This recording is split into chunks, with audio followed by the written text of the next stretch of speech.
Ada seorang pertapa di Gunung Maligiretna, bernama Empu Pana Susmita, yang telah mendapat anugerah yang maha kuasa. Selama bertapa di Maligiretna, Empu Pana Susmita mengajar para penduduk tua muda tentang cara-cara orang mengabdi dan menuntut ilmu. Pelajaran, terutama ditujukan kepada mereka yang masih muda, karena dianggap belum berpengalaman, sedang yang telah tua, tentu sudah mampu memberi tutur kata yang menyejukkan hati. Jikalau tidak demikian berarti, hanya umurnya saja yang telah lanjut, tetapi jiwanya kosong, tubuhnya saja yang telah susut kekuatannya, tetapi orang tidak dapat memetik mutiara daripadanya. Orang seperti itu berjiwa kerdil picik pengetahuannya, karena ketika masih muda enggan bertapa, hanya mengandalkan kekuatan fisik, tidak mau menuntut ilmu dan tidak mengingat bahwa kehidupan di dunia ini tidak kekal, bahwa orang hidup akhirnya pasti mati juga. Tidak ada niat sedikit pun untuk berbakti kepada Tuhan. Sebab itu orang muda jangan segan bertanya kepada orang yang mempunyai kelebihan. Kelak apabila telah pandai, hendaknya tetap rendah hati. Jangan lupa belajar mengaji, hidup prihatin, mencari nafkah dengan halal agar selagi hidup beroleh manfaat. Sekalipun pandai, tetapi bila kurang rajin, akibatnya kurang baik. Lagi pula hendaknya selalu berlatih kecerdasan hati, paham akan sasmita, isyarat, lambang, perubahan air muka, dan lain-lain. Ini dibaratkan mengadu kekuatan. Dalam menuntut ilmu jangan kepalang tanggung, harus berani menghadapi berbagai rintangan, jangan berhenti berikhtiar. Seseorang yang telah menguasai diri sendiri dan memahami segala macam ilmu, lahir dan batin, disebut sujana atau orang alim. Selanjutnya dipaparkan liku-liku orang mengabdi. Orang yang berniat mengabdi, pertama-tama harus paham benar angon ulat dan angon semua orang yang diabdi, sebab mata adalah cermin hati. Segala nuansa rasa, antara lain suka, duka, kecewa, dengki, iri dapat dibaca dari air muka, khususnya sorot mata. Jangan gentar menghadapi itu semua, tetapi berhati-hatilah dalam tutur kata, tingkah laku, dan perbuatan.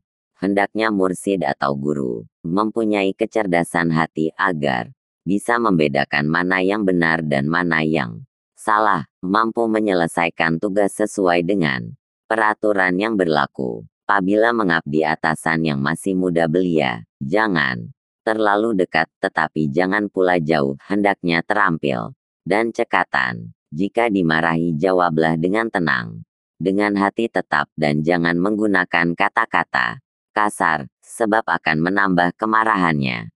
Menggelegak ibarat air bah yang melanda apa saja.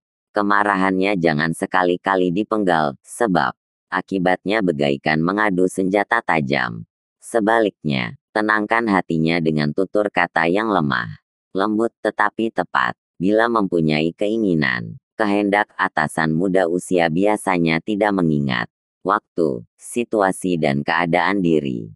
Maka abdi harus tertib dan teliti, mempertimbangkan masak-masak sebelum bertindak. Berbeda dengan atasan yang telah berusia, pikirannya telah tenang mengendap, kaya pengalaman, mampu membedakan mana yang benar mana yang salah, berhati-hati dan tidak keburu nafsu. Maka dalam hati menunaikan tugas, seorang abdi wajib selalu berhati-hati. Tidak ada manusia yang luput dari bahaya, rintangan, cobaan, dan godaan. Agar diingat, bila orang hanya asyik bersukaria saja, pasti akan mendapatkan duka. Sebaliknya barang siapa mendapatkan duka kelak, pasti akan beroleh suka. Keutamaan orang hidup adalah gemar prihatin, dan jangan hanya asyik bersukaria. Tirulah Nabi, jika suka cukup tersenyum saja. Takutlah akan murka Tuhan, hendaknya berbudi luhur, mematuhi sabda perintah Tuhan dan berusaha dengan tekun agar menjadi orang yang benar-benar beriman.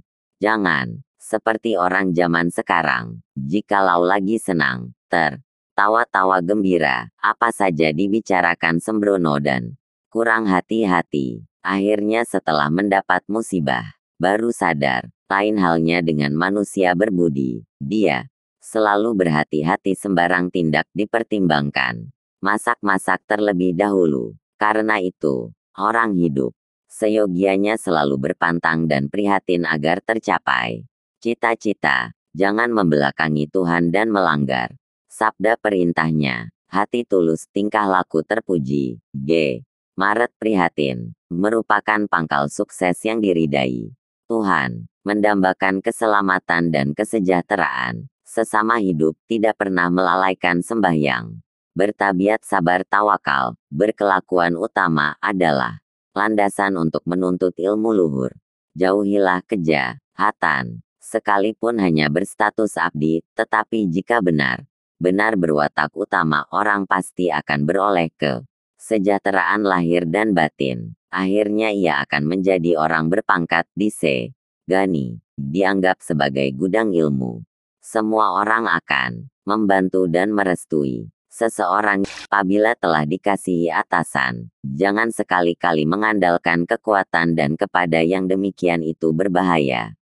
Apabila dicerca, diterima dengan hati berkecil hati, ibaratnya mati hidup diserahkan. Jangan berpaling, tetapi telitilah, mawas dirilah. Apa yang menyebabkan kemarahan atasan adalah tidak benar. Jika seorang abdi hanya karena dimarahi pergi tanpa pamit dan tanpa tujuan, yang demikian merugikan diri sendiri, berjiwa picik, tidak berani hidup.